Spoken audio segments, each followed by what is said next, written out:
Hello, ഞാൻ Sona, heal and ഹാപ്പിനെസ്സിലെ consultant psychologist ആണ്. ഇന്ന് ഞാൻ ഡിസ്കസ് ചെയ്യാൻ വേണ്ടി പോകുന്നത് സ്കിസോയിഡ് പേഴ്സണാലിറ്റി ഡിസോർഡറിനെ പറ്റിയിട്ടാണ്. സ്കിസോയിഡ് പേഴ്സണാലിറ്റി ഡിസോർഡർ എന്ന് പറയുന്നത് ക്ലസ്റ്റർ എയിൽ വരുന്നതാണ്. ക്ലസ്റ്റർ എയിൽ വരുന്ന മറ്റ് പേഴ്സണാലിറ്റി ഡിസോർഡേഴ്സ് ആണ് paranoid personality disorder, schizotypal personality disorder. ഈ സ്കിസോയിഡ് പേഴ്സണാലിറ്റി ഡിസോർഡറിൽ ഏറ്റവും മെയിനായിട്ട് നമുക്ക് കാണാൻ പറ്റുന്നതെന്ന് പറഞ്ഞാൽ അവർ സമൂഹത്തിൽ നിന്നൊക്കെ ഒരു ഉൾവലിഞ്ഞ് നിൽക്കുന്ന ക്യാരക്ടർ ആയിരിക്കും ഇത്തരം വ്യക്തികൾ ഉണ്ടാവുന്നത്. സമൂഹത്തിലായിക്കോട്ടെ അല്ലെങ്കിൽ വീട്ടിലായിക്കോട്ടെ അവർ എല്ലാ കാര്യങ്ങളിൽ നിന്നും ഒരു ഉൾവലിഞ്ഞ് നിൽക്കുന്ന, ഒരു വേർപെട്ട് നിൽക്കുന്ന ഒരു ബിഹേവിയർ ആയിരിക്കും ഇത്തരക്കാർ മെയിനായിട്ടും കാണിക്കുന്നുണ്ടാവുന്നത്. ഏകാന്തത ഏറ്റവും കൂടുതൽ ഇഷ്ടപ്പെടുന്ന ആളുകളും ഇത്തരത്തിലുള്ള ആളുകളാണ്. ഒരു ഒറ്റപ്പെട്ടിരിക്കുന്ന ക്യാരക്ടർ ആയിരിക്കും എപ്പോഴും. എല്ലാ സിറ്റുവേഷനുകളിലാണെങ്കിലും എല്ലാ കാര്യങ്ങളോടും ഇവർക്കൊരു വിരക്തി ആയിരിക്കും, ഒരു താല്പര്യമില്ലായ്മ ആയിരിക്കും. അതിപ്പം ജോലിയിലായിക്കോട്ടെ അല്ലെങ്കിൽ മറ്റു കാര്യങ്ങളിലായിക്കോട്ടെ ഇവർക്കൊരു താല്പര്യമില്ലായ്മയായിരിക്കും മെയിനായിട്ട് ഇവർക്ക് ഉണ്ടാവുന്നത്. ഒരു അസാധാരണമായിട്ടുള്ള പെരുമാറ്റമായിരിക്കും ഇത്തരക്കാർ നമുക്ക് കാണാൻ പറ്റുന്നത്. മെയിനായിട്ടും സോഷ്യൽ ഇൻട്രാക്ഷൻ എന്ന് പറയുന്നത് വളരെ കുറവായിരിക്കും. ഒരാളുകളുടെ അടുത്ത് സംസാരിക്കാനോ അവരുടെ കൂടെ വർക്ക് ചെയ്യാനൊക്കെ ഇവർക്ക് വളരെ ബുദ്ധിമുട്ടായിരിക്കും. ഒരു സോഷ്യൽ ഇൻട്രാക്ഷൻ എന്ന് പറയുന്നത് തീരെ ഇവരിൽ ഉണ്ടാവത്തില്ല. അതുപോലെ തന്നെ സുഹൃത്ത് ബന്ധങ്ങൾ എന്ന് പറയുന്നതും ഇവർക്ക് വളരെ കുറവാണ്. അടുത്ത ബന്ധുക്കൾ അല്ലെങ്കിൽ അടുത്ത ആളുകളോടാണെങ്കിൽ പോലും ഇവർ അധികമൊന്നും അങ്ങനെ സംസാരിക്കാറില്ല. എപ്പോഴും ഒറ്റപ്പെട്ട് നിൽക്കുന്ന അല്ലെങ്കിൽ ഒതുങ്ങിക്കൂടുന്ന ഒരു ക്യാരക്ടർ ആയിരിക്കും. അങ്ങനെ ഒരു സംസാരിക്കാൻ ഒരു സിറ്റുവേഷൻ ഉണ്ടാവുകയാണെങ്കിൽ തന്നെ ഇവർ മനഃപൂർവ്വം അത് അവോയ്ഡ് ചെയ്യുകയാണ് ചെയ്യാറുള്ളത്. ഒരു വർക്ക് പ്ലേസിൽ ഇവരെന്തെങ്കിലും നല്ല കാര്യം ചെയ്തിട്ട് നന്നായിട്ട് ജോലി ചെയ്തിട്ട് മറ്റുള്ളവരെ അഭിനന്ദിക്കുകയാണെങ്കിൽ പോലും ഇവരതൊന്നും വലിയ കാര്യമാക്കി എടുക്കാറില്ല, അവരതൊന്നും മൈൻഡ് ചെയ്യാറില്ല. അങ്ങനെയുള്ള കാര്യങ്ങൾക്കൊന്നും ഇവർക്ക് തീരെ താല്പര്യം, ഒരു സന്തോഷമൊന്നും ഉണ്ടാകത്തില്ല. മറ്റുള്ളവർ ഇനി എന്തെങ്കിലും കാര്യത്തിന് ഇവർ വിമർശിക്കുകയാണെങ്കിൽ തന്നെ ഇവരതൊന്നും വലിയ മൈൻഡ് ചെയ്യാറില്ല.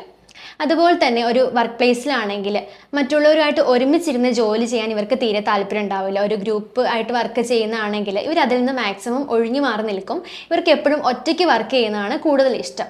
അതുകൊണ്ട് തന്നെ ഇവർ നൈറ്റ് ഷിഫ്റ്റ് ഒക്കെയാണ് കൂടുതൽ എടുക്കാറുള്ളത്. അതാകുമ്പോൾ ആരെയും അധികം ആൾക്കാരെ കാണേണ്ട ആവശ്യമില്ല, അവരോട് ജോലി ചെയ്യേണ്ട ആവശ്യമില്ല, ഒറ്റയ്ക്കിരുന്ന് ചെയ്യാലോ എന്ന് വിചാരിച്ച് അത്രയ്ക്കും ആളുകളുമായിട്ട് ഒരു കമ്മ്യൂണിക്കേഷൻ ഇല്ലാത്ത ആളുകളായിരിക്കും ഇത്തരത്തിലുള്ള സ്കിസോയിഡ് പേഴ്സണാലിറ്റി ഡിസോർഡർ ഉള്ള വ്യക്തികൾ. ഇനി ഇവർ ചെയ്യുന്ന ജോലിയിലാണെങ്കിൽ തന്നെ ചില സമയത്ത് ഇവർക്ക് സാറ്റിസ്ഫാക്ഷൻ ഉണ്ടാവത്തില്ല, ഒരു സംതൃപ്തി ഉണ്ടാവത്തില്ല. ആ ചെയ്യുന്ന ജോലിയിലൊന്നും ഒരു സന്തോഷം കണ്ടെത്താൻ പറ്റാത്ത ഒരു അവസ്ഥയും ഇവരിൽ കണ്ടുവരാറുണ്ട്. അതുപോലെ തന്നെയാണ് ഇത്തരത്തിലുള്ള വ്യക്തികൾ അവരുടേതായിട്ടുള്ള ഒരു സ്വപ്ന ലോകത്തിലായിരിക്കും ജീവിക്കുന്നുണ്ടാവുന്നത്. അവരുടേതായിട്ടുള്ള കാര്യങ്ങൾ മാത്രം നോക്കി, സ്വന്തം കാര്യങ്ങൾ മാത്രം നോക്കി ജീവിക്കുന്ന ആളുകളായിരിക്കും. അതുകൊണ്ട് തന്നെ മറ്റുള്ളവർ എന്ത് ചെയ്യുന്നു അവരുടെ കാര്യങ്ങൾ അന്വേഷിക്കാനോ അല്ലെങ്കിൽ അങ്ങനെയുള്ള കാര്യങ്ങളൊന്നും ഇവർക്ക് തീരെ താല്പര്യം ഉണ്ടാവത്തില്ല. എമ്പതി എന്ന് പറയുന്നത് ഇവരിൽ തീരെ ഉണ്ടാവത്തില്ല. ഇവർക്കുള്ള ഇമോഷൻസ് ഒക്കെ ഇവർ വളരെ കുറവായിട്ടായിരിക്കും എക്സ്പ്രസ് ചെയ്യുന്നുണ്ടാവുന്നത്. ഇപ്പോൾ ഒരു സന്തോഷം ആയിക്കോട്ടെ അല്ലെങ്കിൽ ഒരു സങ്കടം ആയിക്കോട്ടെ അതൊന്നും മറ്റുള്ളവരുടെ മുന്നിൽ എക്സ്പ്രസ് ചെയ്യാനും ഇവർക്ക് തീരെ താല്പര്യം ഉണ്ടാവത്തില്ല. മറ്റുള്ളവരിൽ നിന്ന് ഒരു ഒതുങ്ങിക്കൂടുന്ന ക്യാരക്ടർ ആയതുകൊണ്ട് തന്നെ ഇവർക്കിപ്പോൾ എവിടെയെങ്കിലും പുറത്തൊക്കെ പോകണമെങ്കിൽ തന്നെ ഇവർ ഒറ്റയ്ക്കായിരിക്കും പോകുന്നത്. ആരെ ആശ്രയിക്കാനുള്ള ഒരു ചാൻസും ഇവരിൽ ഉണ്ടാവുന്നില്ല. നേരത്തെ പറഞ്ഞ പോലെ തന്നെ ക്ലോസ് ഫ്രണ്ട്സ് ഒക്കെ ഇവർക്ക് വളരെ കുറവായിരിക്കും. അത്ര അടുത്ത ബന്ധുക്കാരോട് മാത്രമേ ഇവർ കുറച്ചെങ്കിലും സംസാരിക്കുന്നുണ്ടാവത്തുള്ളൂ. അതുപോലെ തന്നെയാണ് ഇത്തരത്തിലുള്ള വ്യക്തികൾക്ക് മറ്റുള്ളവരായിട്ട് ഒരു അറ്റാച്ച്മെന്റ് ഇല്ലാത്തത് കൊണ്ട് തന്നെ ഇവർക്ക് റിലേഷൻഷിപ്പിലോ കല്യാണത്തിലോ അങ്ങനെയുള്ള കാര്യങ്ങളിലൊന്നും തീരെ ഇൻട്രസ്റ്റ് ഉണ്ടാവത്തില്ല.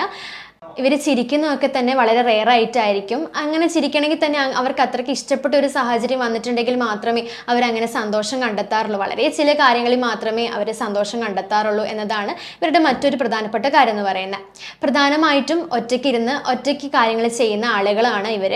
അതുകൊണ്ട് തന്നെ നേരത്തെ പറഞ്ഞ പോലെ തന്നെ ഇവർക്ക് ഒറ്റപ്പെട്ടിരിക്കാനാണ് ഭയങ്കര ഇഷ്ടം. അതുകൊണ്ട് വീട്ടിലാണെങ്കിലും ഒരു ഫുഡ് കഴിക്കുന്ന സമയത്ത് എല്ലാവരും ഒരുമിച്ചിരിക്കുന്ന സമയത്ത് ഇവർ തന്നെ മാറി ഇരുന്നിട്ടൊക്കെയാണ് മെയിനായിട്ടും കഴിക്കാറുള്ളത്. ഇനിയിപ്പോൾ ജോബ് പ്ലേസിലാണെങ്കിലും ഫ്രണ്ട്സ് എല്ലാം കൂടെ നിന്ന് വർത്താനം പറയുമ്പോഴാണെങ്കിലും ഇവർ അതിൽ നിന്നെല്ലാം ഒഴിഞ്ഞു മാറി ഒറ്റപ്പെട്ട് നിൽക്കുന്ന ഒരു ക്യാരക്ടറാണ് മെയിനായിട്ടും ഇവരിൽ കണ്ടുവരാറുള്ളത്. ഇത്തരക്കാരിൽ ഇങ്ങനത്തെ പ്രശ്നങ്ങൾ നമ്മൾ കുട്ടിക്കാലത്ത് തന്നെ കണ്ടുവരാറുണ്ട്. കുട്ടിക്കാലത്ത് തന്നെ ഇവർക്ക് ഇങ്ങനത്തെ ലക്ഷണങ്ങൾ ഇവർ കാണിച്ചു തുടങ്ങാറുണ്ട്. ആർക്കും ഒരു ശല്യമില്ലാതെ ഒതുങ്ങിക്കൂടുന്ന ക്യാരക്ടറാണ് ഈ ഒരു സ്കിസോയിഡ് പേഴ്സണാലിറ്റി ഡിസോർഡർ ഉള്ള വ്യക്തികൾ. കുട്ടിക്കാലത്ത് തന്നെ ഇവർക്ക് ഇങ്ങനെയുള്ള പ്രശ്നങ്ങൾ കണ്ടുവരാറുണ്ട്. ഇതിൻ്റെ സിംറ്റംസ് ഒക്കെ കണ്ടുവരാറുണ്ട്. മെയിനായിട്ടും ഈ ഒരു സ്കിസോയിഡ് പേഴ്സണാലിറ്റി ഡിസോർഡർ ഉണ്ടാവാനായിട്ടുള്ള കാരണങ്ങൾ എന്ന് പറയുന്നത് ഒന്നാമതായിട്ട് ജനറ്റിക് ഫാക്ടേഴ്സ് തന്നെയാണ്. ജനിതകപരമായിട്ടുള്ള കാര്യങ്ങൾ നമ്മുടെ പേരൻസിനോ ഗ്രാൻഡ് പേരൻസിനോ ഇതുണ്ടെന്നുണ്ടെങ്കിൽ തീർച്ചയായിട്ടും അത് കുട്ടികളിലേക്കൊക്കെ കൈമാറ്റം ചെയ്ത് വരാറുണ്ട്. അതുകൊണ്ട് തന്നെ ഇത് മാറാനായിട്ടും ഒരുപാട് സമയം എടുക്കുന്നു. രണ്ടാമതായിട്ട് എൻവിറോൺമെന്റൽ ഫാക്ടേഴ്സ് ആണ്. നമ്മുടെ ജീവിത സാഹചര്യങ്ങൾ, നമ്മൾ ജീവിക്കുന്ന ചുറ്റുപാടും ഇതിലൊരു കാരണം തന്നെയാണ്. നമുക്കിനി എങ്ങനെയൊക്കെ ഇതിനെ മാനേജ് ചെയ്യാൻ വേണ്ടി പറ്റും? മെയിനായിട്ട് നമ്മൾ സ്വയം ഡയഗ്നോസ് ചെയ്യാതിരിക്കുകയാണ് വേണ്ടത്. അതുപോലെ തന്നെ സൈക്കോതെറാപ്പി, കോഗ്നിറ്റീവ് ബിഹേവിയർ തെറാപ്പി ഒക്കെ നമ്മൾ ചെയ്യാറുണ്ട്. ഇനി ഡിപ്രഷൻ, ആൻസൈറ്റി ഒക്കെ റെഡ്യൂസ് ചെയ്യുന്ന ആൻറ്റി ഡിപ്രസൻസും കൊടുക്കാറുണ്ട്. ഗ്രൂപ്പ് തെറാപ്പിയിലൊക്കെ മാക്സിമം ഇൻവോൾവ് ചെയ്യുന്നത് നല്ലതാണ്. നിങ്ങൾക്കോ നിങ്ങളുടെ ഫ്രണ്ട്സിനോ ആർക്കെങ്കിലും ഈ ഒരു പ്രശ്നം കൊണ്ട് ബുദ്ധിമുട്ടുന്നുണ്ടെങ്കിൽ തീർച്ചയായിട്ടും നല്ലൊരു മെൻ്റൽ ഹെൽത്ത് പ്രൊഫഷനെ കണ്ട് അവരുടെ ഹെൽപ്പ് ചോദിക്കാനെയാണ് വേണ്ടത്. വീണ്ടും അടുത്ത ഇൻഫോർമേറ്റീവ് ആയിട്ടുള്ള വീഡിയോ ആയിട്ട് കാണാം. Thank you.